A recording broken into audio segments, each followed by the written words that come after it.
We're finding out what the presidential candidates really have to say about crypto. This is Around the Blockchain.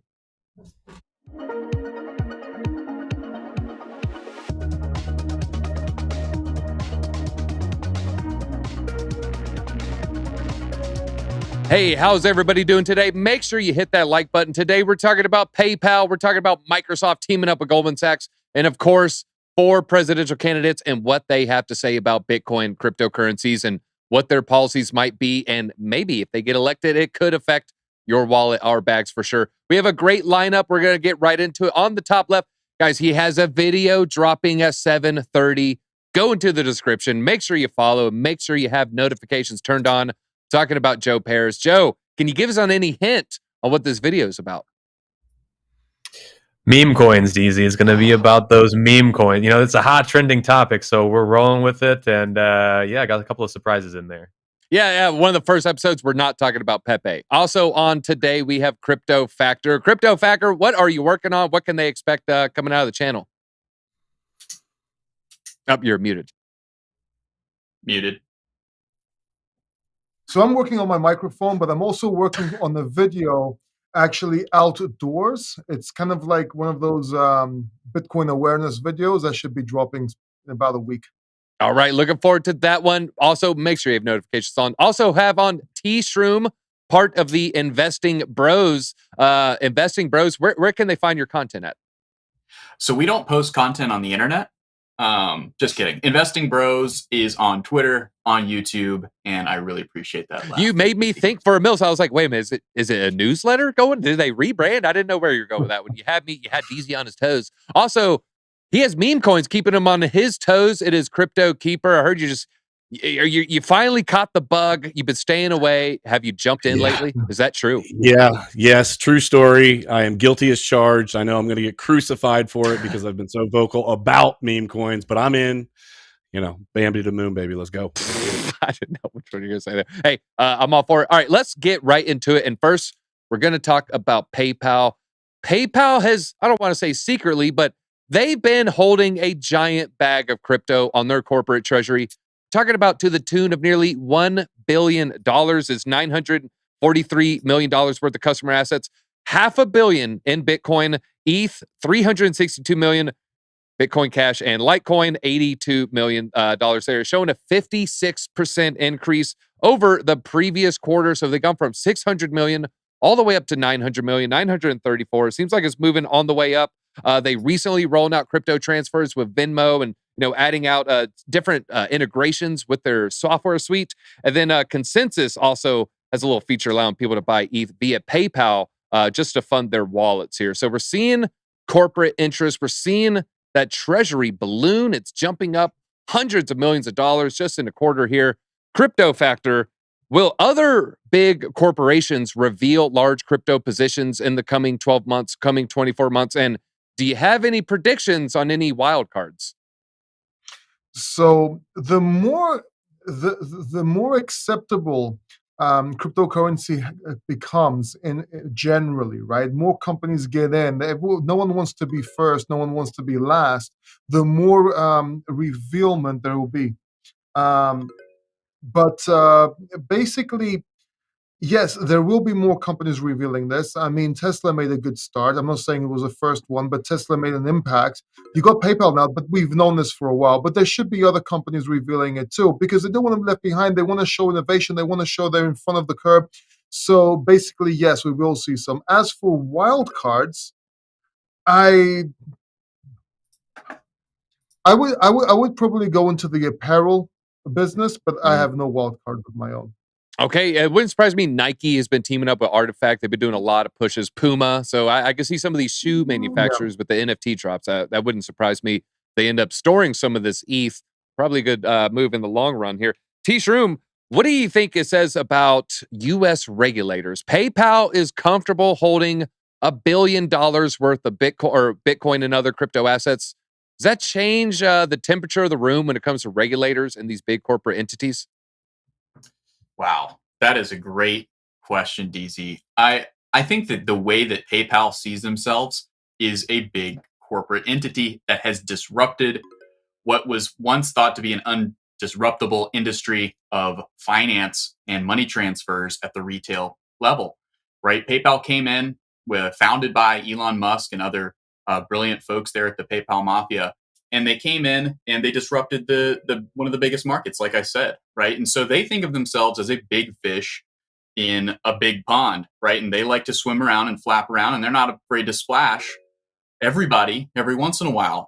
It was a couple months ago, I think it was December, when they came out and they had just totally disrupted everybody's Twitter feeds because they came out with some kind of policy where if you had said something they don't like, that they were going to freeze your accounts or even, make it impossible for you to transfer money. So they're willing, and they didn't even apologize. They just like, yeah, that's our policy. So they're willing to splash around, like I said, in the pond that they swim in. When it comes to like, what does this mean for your average crypto holder? And what does it mean for companies like Michael Saylor's MicroStrategies and other corporations like Tesla that want to hold crypto on their balance sheet? Well, I think it's a green light, right? I just plain and simple. Now, what I will say is that PayPal, in the article that I was reading about it, they themselves as an entity, it's not clear that they specifically own the crypto, right? The crypto is it belongs to their clients, right? Their customers, you and me, folks who have their crypto on PayPal, which is a terrible idea. Don't put your crypto on PayPal, guys. Not your keys, not your crypto. But nonetheless, we're still here for retail adoption. We got to get the next billion on chain.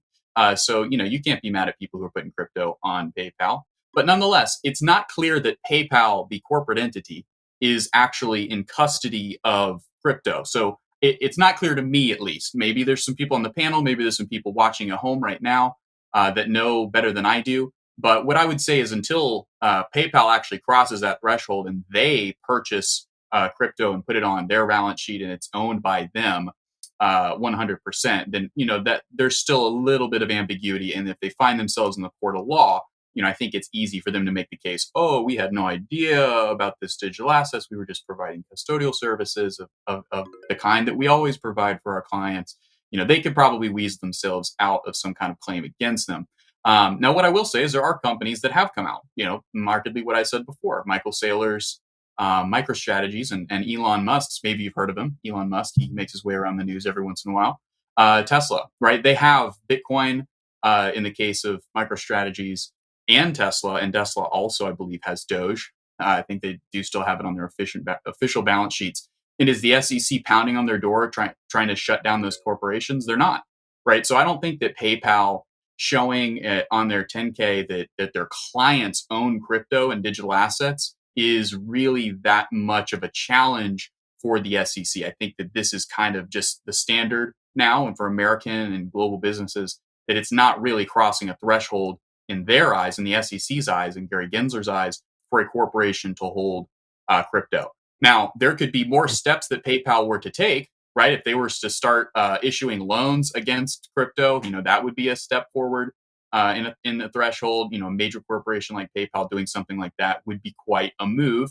I don't know that. I don't think that Michael Saylor over at MicroStrategies or Elon Musk over at Tesla do anything like that, right? But that would be a step in a different direction, more than just holding it and owning it. That's a good point you're bringing up. We were talking about customer assets being deposited versus corporate treasury balance sheet. And to their credit, they're saying this is mostly customer assets. But I would be interested to see what is the mechanism. If someone holds $100 of Bitcoin, do they need to hold 100? Do they need to hold $110? Is this cleared 24 hours? Do they look at daily volume and fluctuations? What are those metrics look like? How much is actually on their balance sheet is technically theirs? But a lot of good points. And I like how you brought up they kind of have a storied history with crypto. Their policy is just, no apologies. This just, we're going to take your money if we disagree with you. Nope. Like, that's just how it is.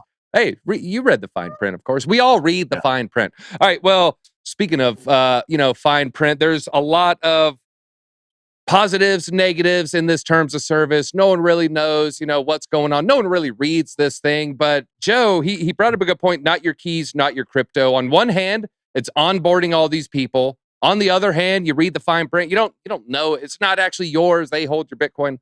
My question to you, is this a positive or a negative for crypto overall? How would you classify PayPal?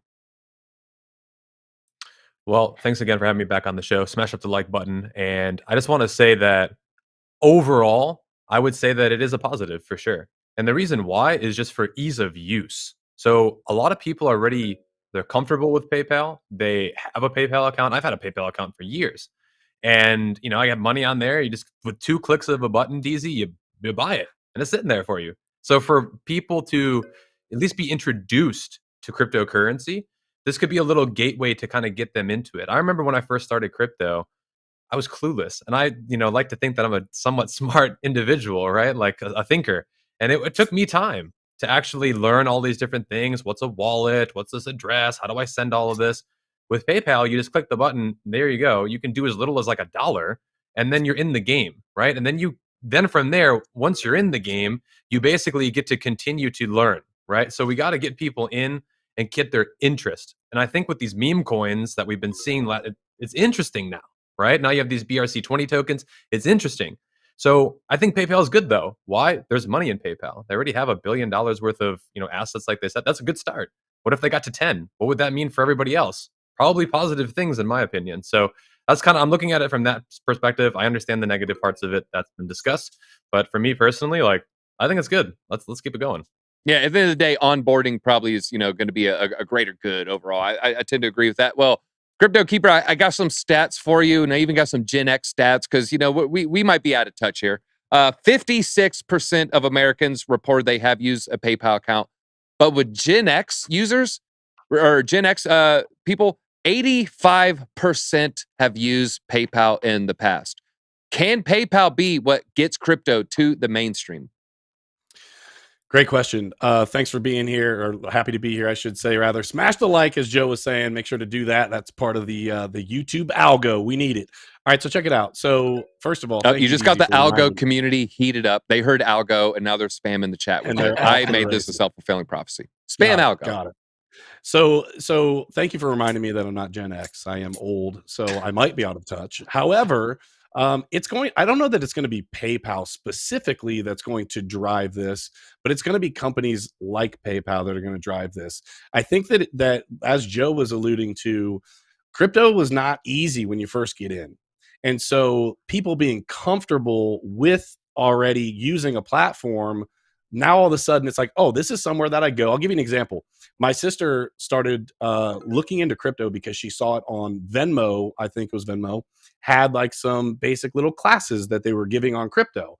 And she heard me talk about it a million times, whatever. She sees that, and then boom, it's that introduction, it's that door. And so as these huge companies introduce this, as long as they make it a seamless transition where people don't have to know right off the bat how to go from one network to another. Heck, they don't even know what a network is at that point. But if they just introduce it to people as, hey, this is the future, this is where we're heading, and explain it in a very simplified form, and they're able to just do what they normally do, then that's what's going to be able to drive this. You've got Apple, for example. I'm waiting for Apple to truly get into the game. I'm sure that they have some exposure in some sort of way. Apple, PayPal, all these companies. Apple just recently introduced like their 4.15% effectively savings account. So what are they doing? Well, it means they're getting into the banking sector effectively, right?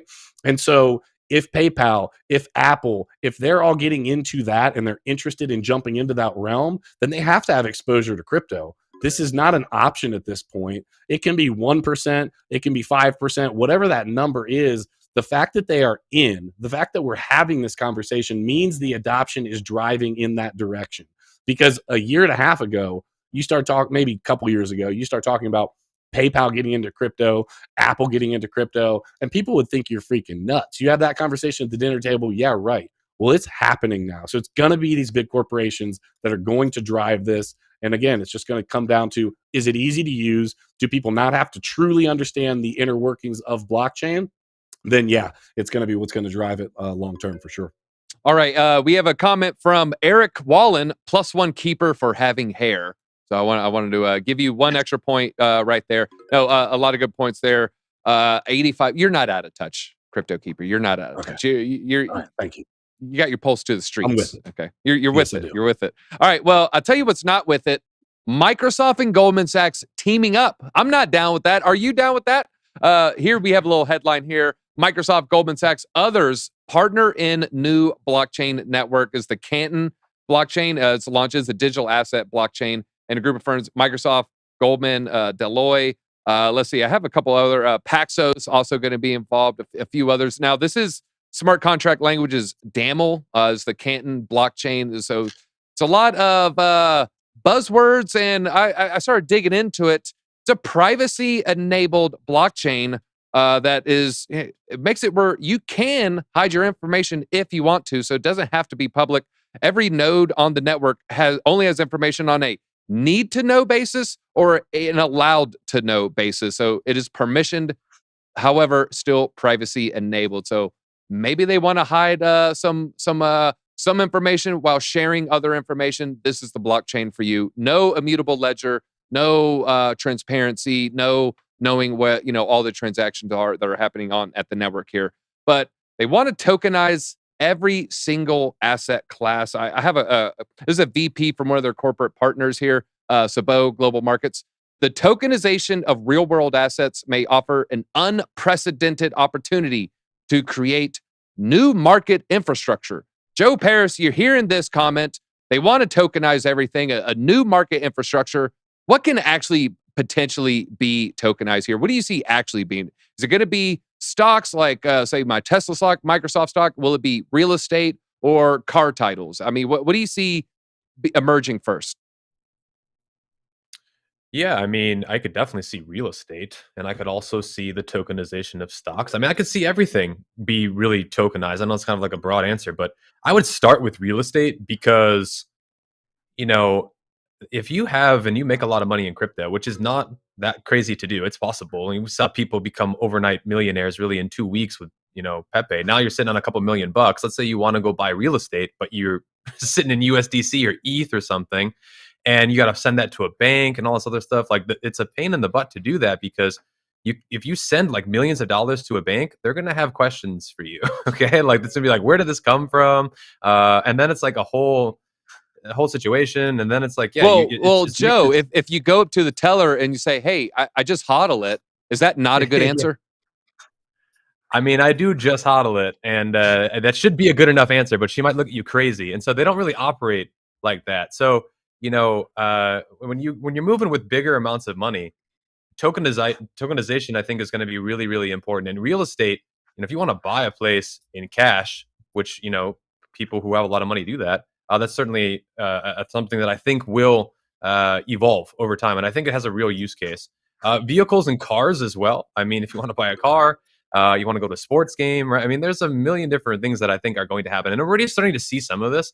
And I think it's really exciting to see what the next steps will be. But I definitely think real estate for sure is going to be in the forefront of this. All right. Well, Factor, let's follow up on that. When do you see this real estate tokenization happening? Do you see it happening? And, when can I'm on Zillow? I just want to buy a residential home. Oh, it's actually easier to buy with crypto than the traditional way Joe laid out, where you have to go to bank. You got to get approved. They're looking at tax forms from 2 years ago. When will it be easier to buy a crypto asset backed house versus a fiat backed house? It's a very good question. So, if, by the way, I wore this. Oh, you switched to a hat. Yeah, we have a comment by Gordy. Everyone should wear a hat on this show. Compulsory. That just hurts 4 of our 5 feelings here, Gordy.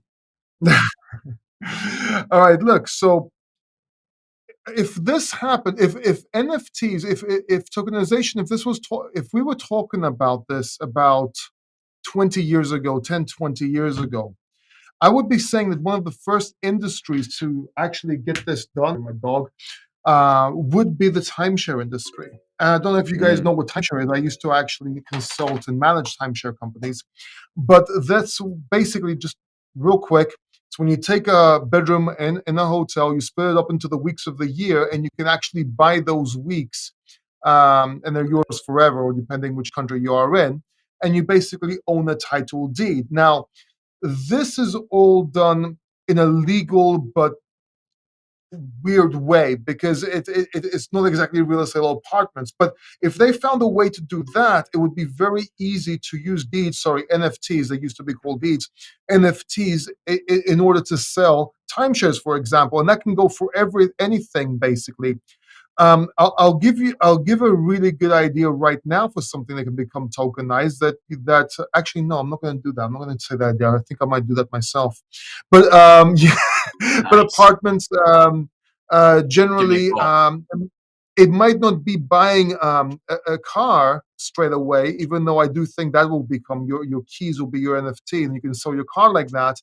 But maybe car share, right? The next car Airbnb sort of concept. There's new concepts that will come first with innovation before this is accepted in something like real estate and so on, even though it will happen because it's just easier to not bend the rules but find ways to do it. Does that make sense? That's not all out yet. It's not the norm yet. So All right. Well, you'll have yeah, to and tell if us the you secret idea yeah, later after the show, man. I'll All just right. show. Yeah, yeah. Maybe we I can can, do it. you know, what, I can I think it's a good factor one. in. I can factor in a little NFT if it means a little timeshare 1 week out of the year. It's All right. it's Do I get based it on cheaper if it's like 20,000. Christmas or something? Oh, that's part of the mint. That would be a blue season or a red. That Okay, would be yeah. a So red it's like season. That part of a would be mint, more right? expensive. Maybe you get that Depending 4th on of which July country you are in. weekend. You might get Memorial Day. Oh, I got Thanksgiving. Yeah, Ah, yeah. drat. All right, T Shroom. Let's talk about you know, the overarching theme here. We have Goldman Sachs teaming up with Microsoft, these big corporate entities. They're getting into crypto. When you see these big banks and these big enterprises, these big private blockchains, does that seem bullish? Do you think that overall this is going to make crypto prices go up? Or do you make you think about gold and silver, which has been accused of being manipulated downward for over 4 decades? So do you see it being suppressed and manipulated down or pumped up to the sky? No. People that move and that have power in the finance industry, they don't do things that are unethical. So that would never happen. I think what we're looking at here, guys, is the next step. And I've been talking about this with our gold community on the Investing Bros Discord for a little bit. It was the tokenization narrative has kind of been downplayed a little bit by the media. You don't see that narrative around too much, and this is why. Is because Microsoft and Goldman Sachs have been working behind the scenes to make this happen all at once in an overwhelming media onslaught that is just going to be very positive, I think, for crypto. So it'll be welcomed. And I don't necessarily think it's going to be a very negative thing. I think it's going to be bullish. But it is corporations taking a big step into an industry that has been, more independent, right?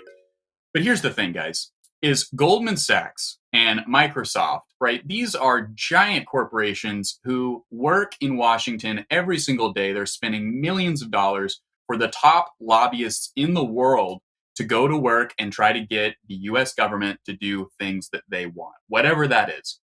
Whether that's to make silicon a little bit cheaper by reducing tariffs and quotas for Microsoft, or whether that's to get some kind of lower interest rate from the Fed if you're on the Goldman Sachs side, or a higher interest rate, whatever is going to be better for your bottom line, right? So these guys, they're running the United States, not alone, right? There's other corporations and there's other associations and interest groups, but for all intents and purposes, these are some of the largest actors in the world, right?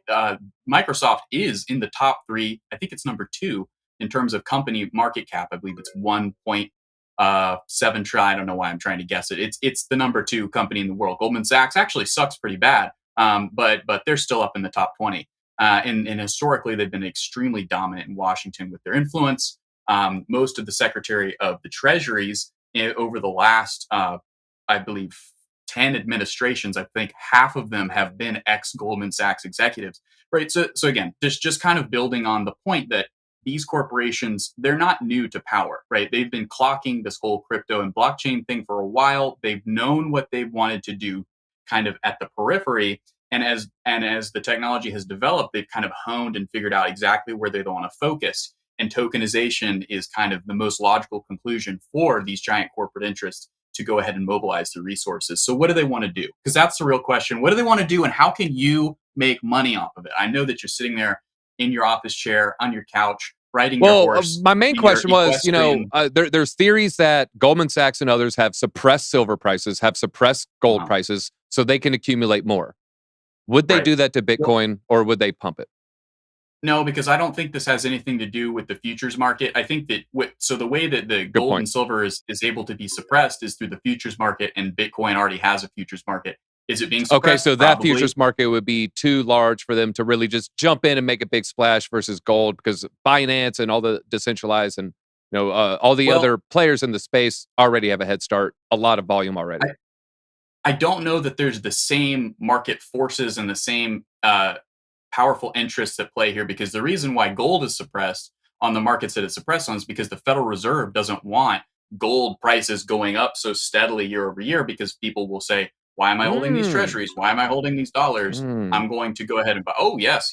This is something I've written about extensively for influencers in the space. Gold is something that it makes sense for it to be suppressed, and the most powerful central banks around the world, they hold it, right? And they buy it at an increasing rate as we move forward to the impending financial liquidity crisis. But ultimately, they don't see Bitcoin as this in the same way. I was actually just discussing this earlier with some of my fellow bros on the investing bros. We were talking about how it's just not going to work out the way people think. Actually, Bitcoin is something that the powerful financial elite actually are welcoming. They may not seem like it, but they want alternatives to the crazy amount of debt ridden systems that exist in the world. They want something like Bitcoin so they can say, oh yeah, the fiat currency system in 10 years is totally debt ridden and saturated with debt, corrupt debt. We're just going to go ahead and forget about that. We may revisit it by the time we've colonized Mars and find a whole bunch of gold somewhere.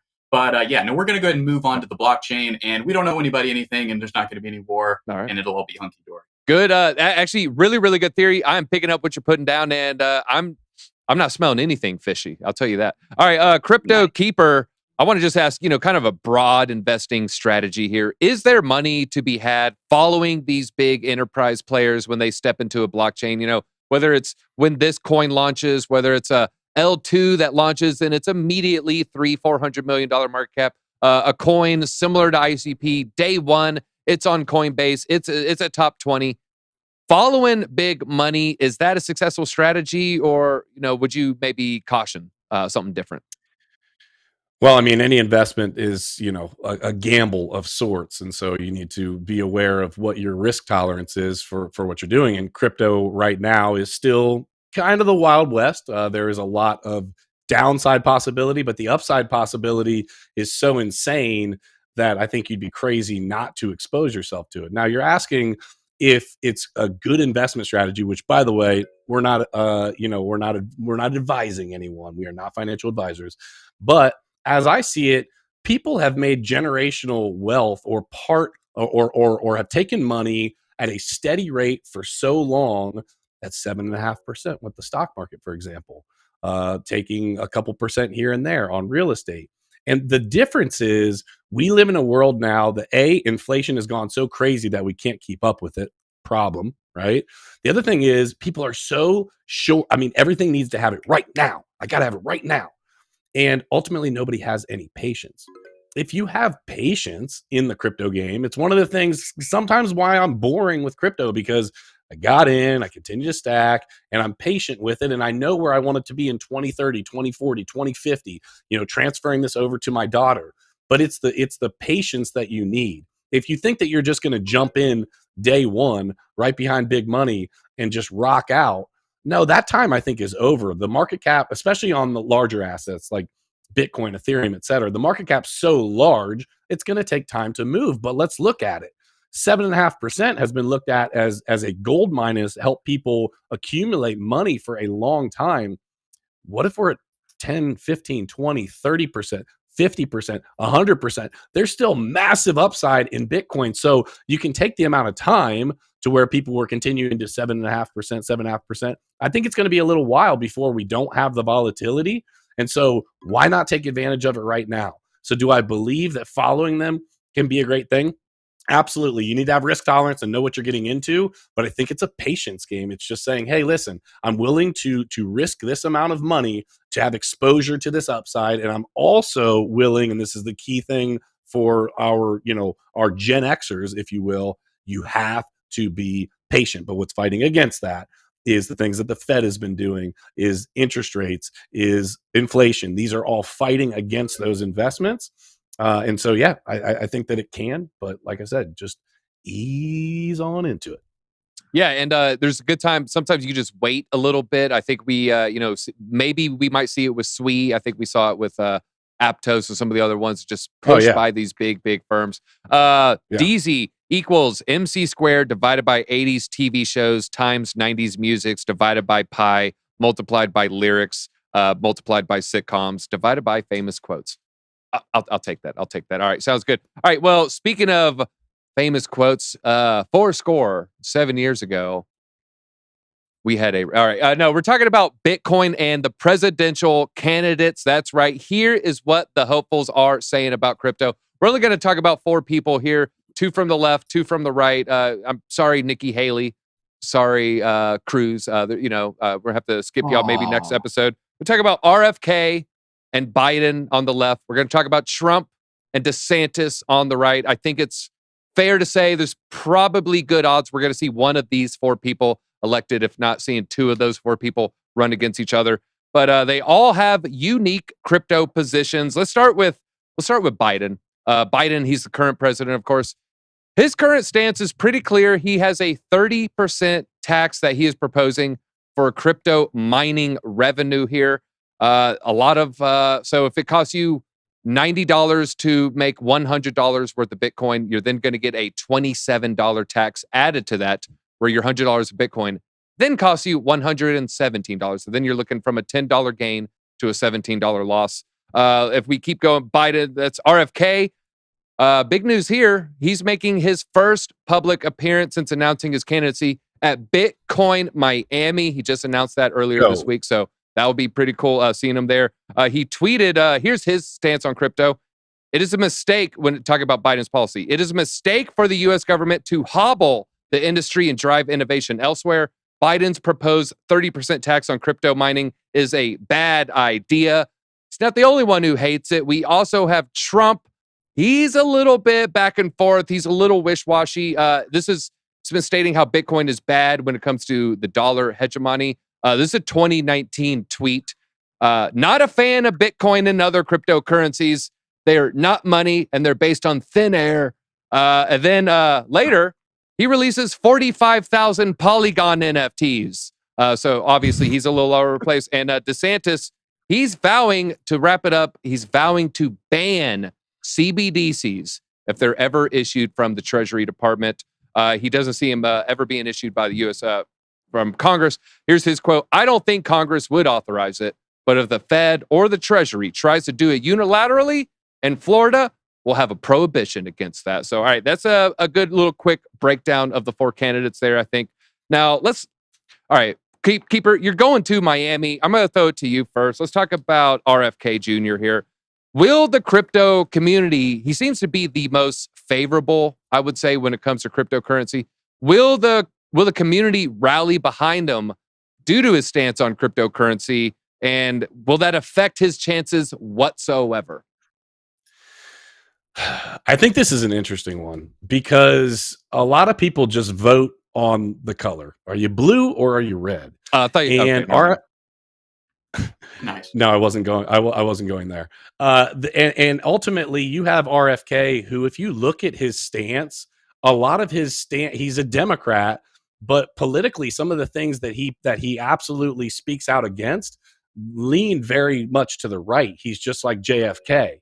And I think that the interesting thing is, because so many people vote just on color, I think that could cause a problem. I think he could split votes, though, because there's going to be a lot of people that do like his stance. My question is, just because you're in crypto, will you actually vote if you're a Republican, will you actually vote for a Democrat just because he's pro-crypto?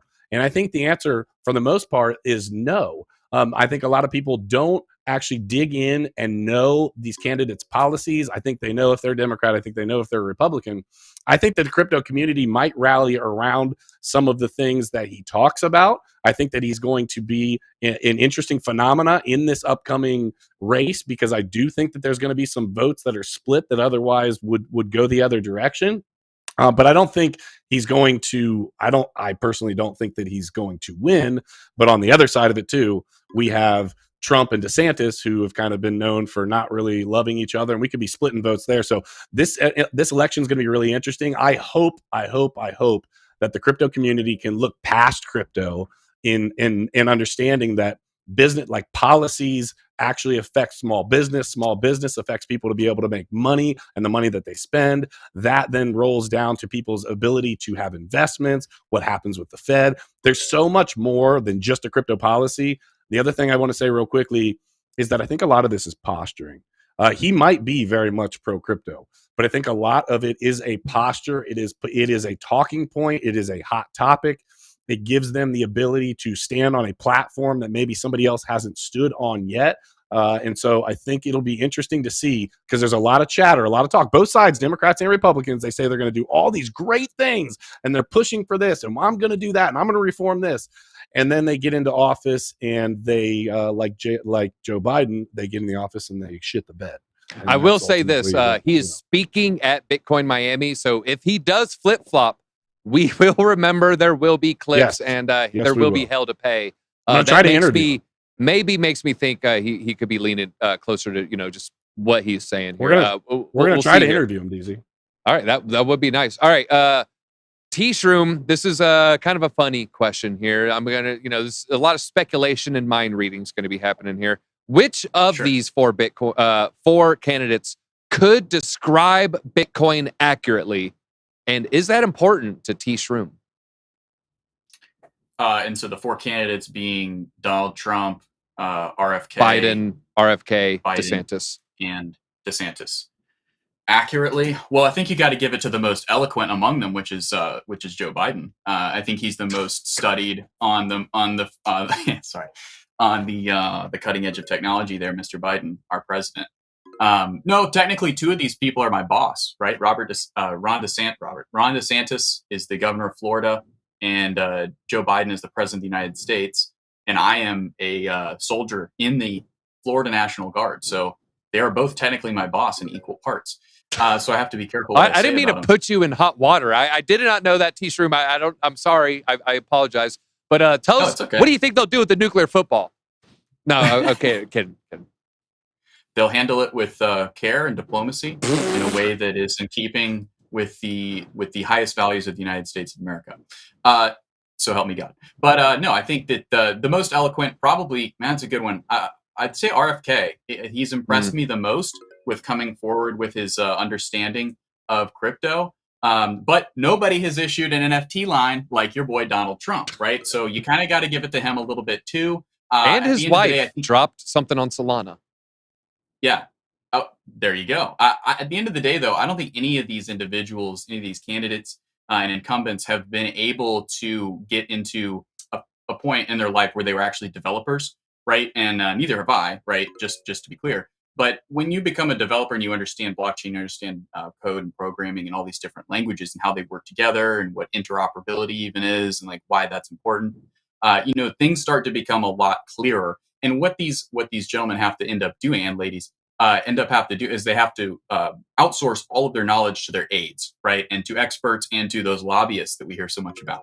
Those lobbyists come in and they educate. So what's going to end up happening is that none of these guys are going to know very much about crypto. But what I would say is that RFK has proven to me, he was just on the All In podcast. They didn't talk about crypto a single bit, but that's just because that wasn't one of their topics. They view him as a serious candidate. They wanted to get to the bottom of kind of why he's running and some of his views on different things. But in the articles that I've read about him and kind of in his tweets, he does seem to be indicating that at least he has an aide that is competent or much better, that he actually understands crypto, the technology, and also crypto, the kind of to the unrelated question, but a serious question. Have you become more comfortable? Do you find him more electable after hearing his voice for an extended period of time? Serious question. So I found I couldn't stand him first 5 minutes. After an hour or two, Really? It's not that bad. I'm saying going back weeks. Yeah. Well, not so much from there, but like first time I heard 30 seconds clip of him, I was like, whoa, Jesus. Maybe a few weeks ago. I'm now a little bit more inclined to be able to tolerate it. That will matter with the television debate. So has your feelings on being able to just be comfortable hearing it, has that changed after hearing that for 2 hours?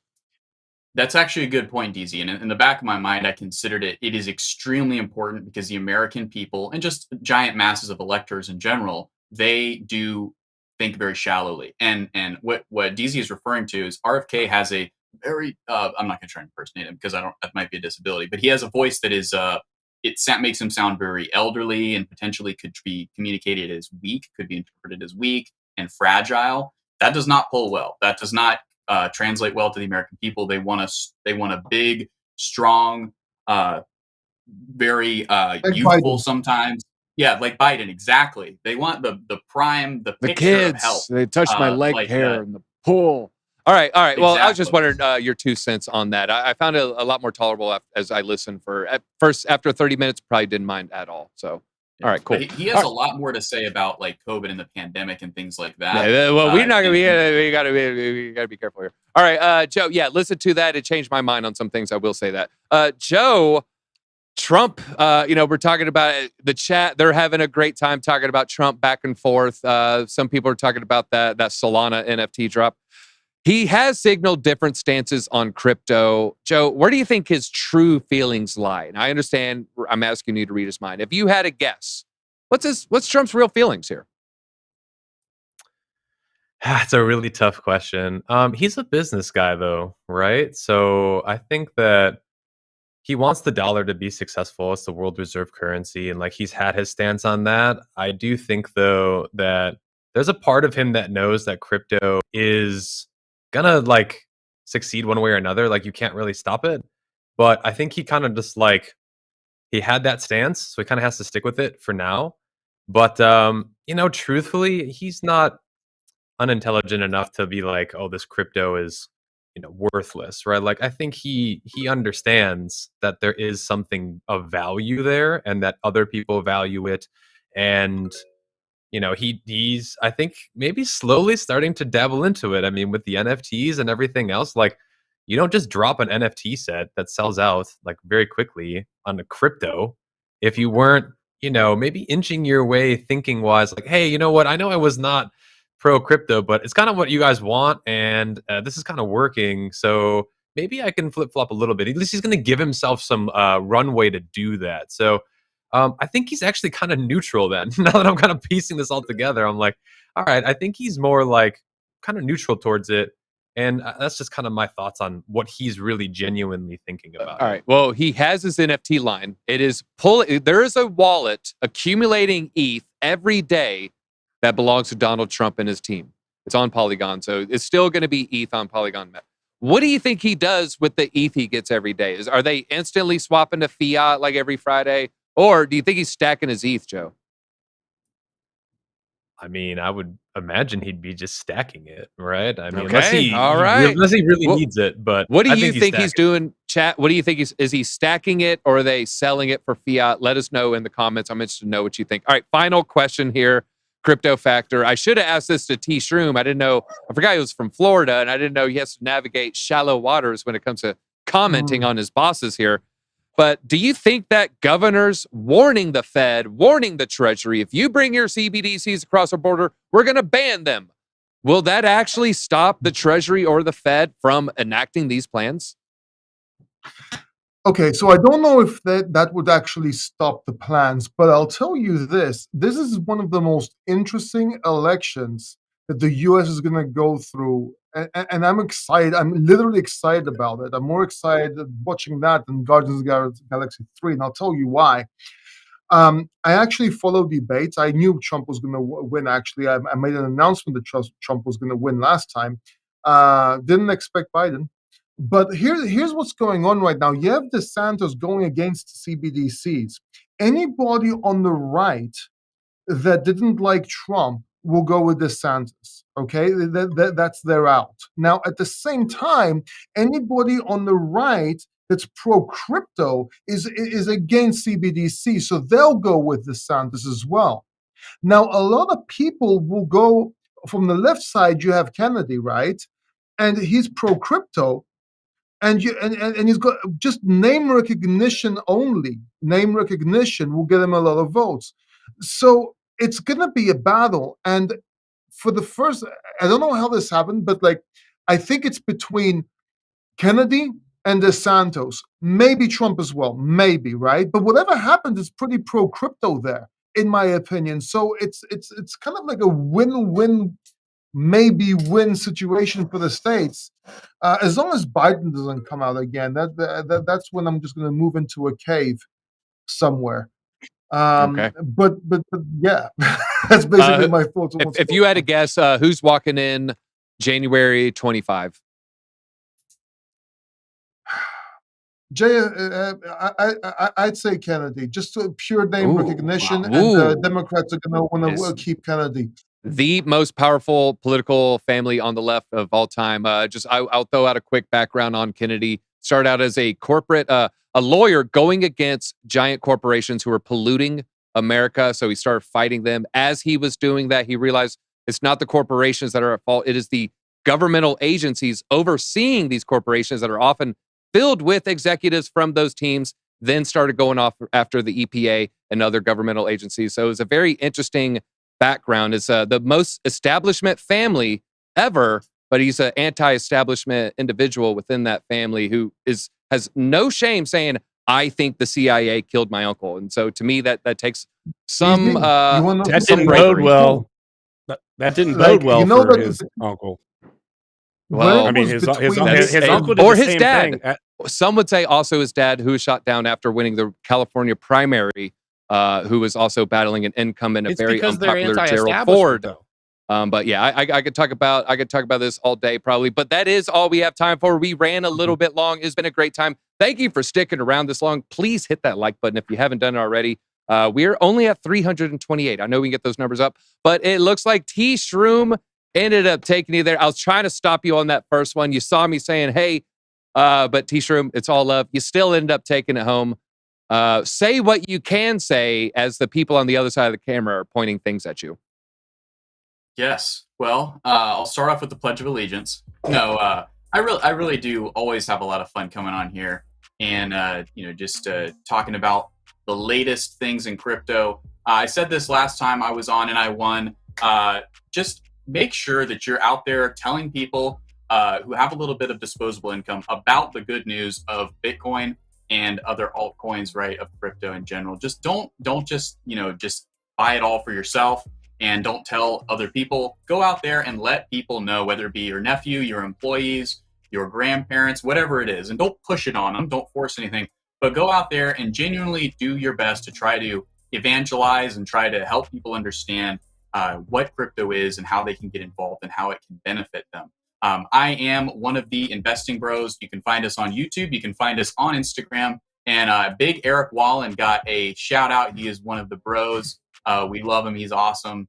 And it was really cool to hear him get shout out today. But yeah, guys, we've got some really good candidates this time around. Some candidates that are really trying to shake some things up too. So that's pretty exciting. 2024, strap in, baby. It's gonna be a wild ride.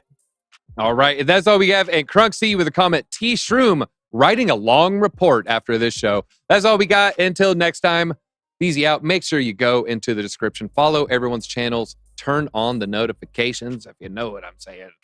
Easy out.